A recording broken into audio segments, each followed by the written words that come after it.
ভোলে বাবা পারকরিকা সিরিয়ালে আজকের পর্বে আপনারা দেখতে পাবেন ঝিল পুলিশকে বলছে, শোন স্যার, আমরাও তো ভদ্র না যে ভদ্রভাবে কথা বলবো, তাই বলছি এবার আমার যেটা বলার আছে সেটা আপনি আমাকে বলতে দেন। সাক্ষ্য স্যার মানে আমার স্বামী কিসের জন্য চতি ম্যাডামকে বিয়ে করতে চেয়েছিলেন সেটা আমি বলছি, কারণ আমি বলেছিলাম ওনাকে বিয়ে করতে, আর বলেছিলাম ওনাকে বিয়ে করো তুমি, আমি ব্যাঙ্গালোর চলে যাচ্ছি বলে আমি ব্যাঙ্গালোর চলে যাচ্ছিলাম। আর সেটার জন্য কিন্তু আমাকে চতি ম্যাম কিন্তু দিনের পর দিন কিন্তু আমাকে বুঝিয়েছে। আর হ্যাঁ, আমার শাশুড়ি আর আমার খুশুড়ি আমাদের বাড়িতে গিয়ে আমাকে বলেছে যে এই বিয়েতে যেন কোনো ঝামেলা না আনে। এবার আপনিই বলুন, যাদেরকে আমি এতদিন ধরে চিনি তাদের কথাটা আমি শুনব না? তাই শুনেছি। আর তাছাড়া যদি তো দিনের পর দিন বলেছে আমার স্বামী নাকি ওর সাথে সম্পর্ক আছে, ওকে নাকি ভালোবাসে, এত কিছু জানার পরে আমি কি করে চাইব না যে আমার স্বামী যাকে ভালোবাসে তাকে বিয়ে করুক? কিন্তু হ্যাঁ, ওকে জিজ্ঞাসা করুন যে ওকে আদৌ কখনো প্রপোজ করেছে কিনা। ও সবসময় আমাকে মিথ্যে কথা বলেছে, এমন কেউ বলেছে আমি নাকি নার্সিংহোমের সামনে দিয়ে একটা ছেলের কোমর জড়িয়ে আমি ঘুরে বেড়াই। এইসব কথাগুলো আমাকে বলেছে। এগুলো করে আপনি বলছেন না আমার এত বড় অসম্মানিত হয়েছে, সেগুলোর প্রতিবাদ কেন আপনি করছেন না? আর এদিকে দেখা যায় যে থানার বাইরে বস্তির লোকেরা ঘেরাও করেছে ঝিল আর সাক্ষ্যকে বিভ্রান্ত করার জন্য। এদিকে তখন সাক্ষ্য বলছে, হ্যাঁ স্যার, ঝিল কিন্তু যেগুলো বলেছে সেগুলো একদম সত্যি, ও ঠিক কথাই বলেছে। তখন পুলিশটা বলছে, শোনো, একটা মেয়ে যদি আমাদেরকে এইভাবে ওর বাবা মাকে এসে বলে তাহলে আমাদের তো শুনতে হবে নাকি? তখন চৌতি বলে, স্যার আপনি বিশ্বাস করুন, ওরা আমাকে সবসময় তো এইভাবে কথা বলে। তারপরে বলে, তখন সেখানকার ঝিল চুপচাপ বসে থাকে আর সাক্ষ্য বলে যে হ্যাঁ, একটা কথা বলি, আমি ডিভোর্স দিয়েছিলাম ওকে, সেটার জন্য কিন্তু তুই দায়ী। কারণ প্রতিটা মুহূর্তে একটা মেয়ে সম্পর্কে এসে আমাকে বলেছিস যে সেই মেয়েটা ভালো না, সেই মেয়েটা অন্য জায়গায় সম্পর্কে জড়িয়েছে, আর সে কারণে আমি ওকে ডিভোর্স দিয়েছি। আর তাছাড়া আমি তোকে বিয়ে করতে চাইনি, আমার বাড়ির লোক জোর করে আমাকে বিয়ে দিয়ে দিচ্ছিল তোর সঙ্গে, তাই আমি বিয়ে করতে বসেছিলাম। এদিকে স্বাক্ষরের মা বলে চৌতিকে, শোনো চৌতি, তুমি যাই বোঝাও না কেন, আমাকে হাজার বোঝালেও কিন্তু আমি কখনো ঝিলকে মেনে নিতে পারবো না। কারণ আমার ঝিলকে মেনে নেওয়ার মতো কোনো ক্ষমতাই নেই। আমি এখন সোশ্যাল মিডিয়াতে কি বলবো বলো? আমি তো সোশ্যাল মিডিয়াতে কাজ করি নাকি? ওরা কি বলবে আমাকে যে ওরকম একটা মেয়ের সঙ্গে আমার ছেলের বিয়ে হয়েছে? আমাকে কাজকর্ম করে খেতে হয়। বাড়িতে সব আত্মীয় স্বজনরা এসেছিল আমার ছেলের বিয়ে দেখবে বলে, ওরা সবাই চলে গেছে, আমাকে একবার বলার প্রয়োজনও মনে করেনি। চুপচাপ তারা আমাকে একটা কথা না বলে বাড়ি থেকে বেরিয়ে চলে গেছে। তখন চৌতি বলে, শোনো বড় বৌদি, একটা কথা বলি, ঝিল সত্যি খুব ভালো মানুষ, আমার মনে হয় তুমি একটু করে পেঠে নিও। তখন ঠাকুরমা বলে, আমি কোনো কিছু শুনতে চাই না গো, কারণ আমি পারবো না ওকে মেনে নিতে, কখনো পারবো না গো। আর ওই মেয়ে, বাদ দাও ওর কথা। কিন্তু চৌতি এবার চৌতির কথা ভেবে দেখো যে ওর মনে কতটা কষ্ট হয়েছে, তা ওই মেয়েটা কি করল?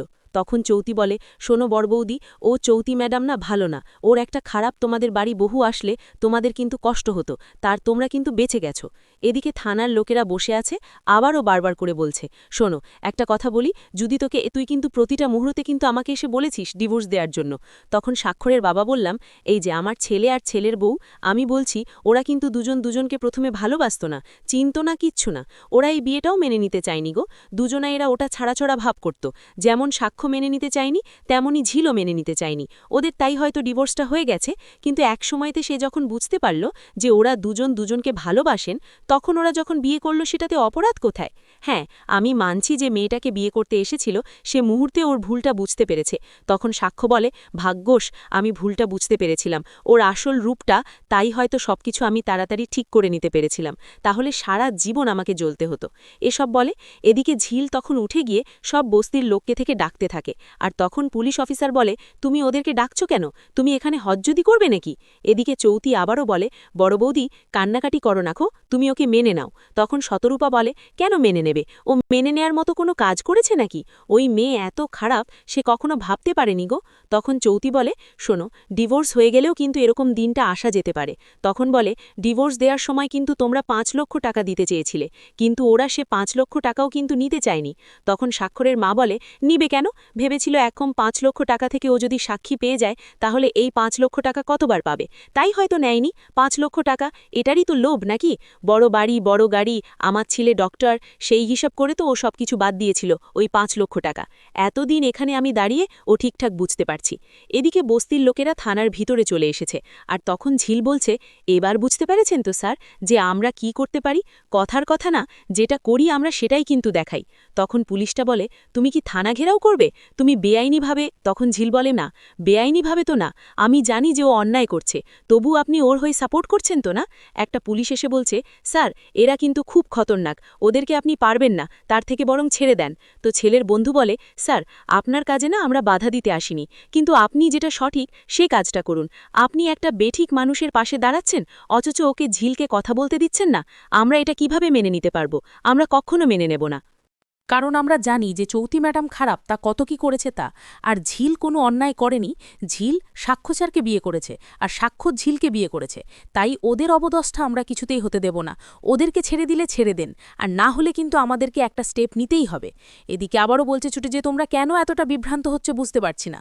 তখন স্বাক্ষর মা বলেন, আমি কি বলে পরিচয় দেব বলো?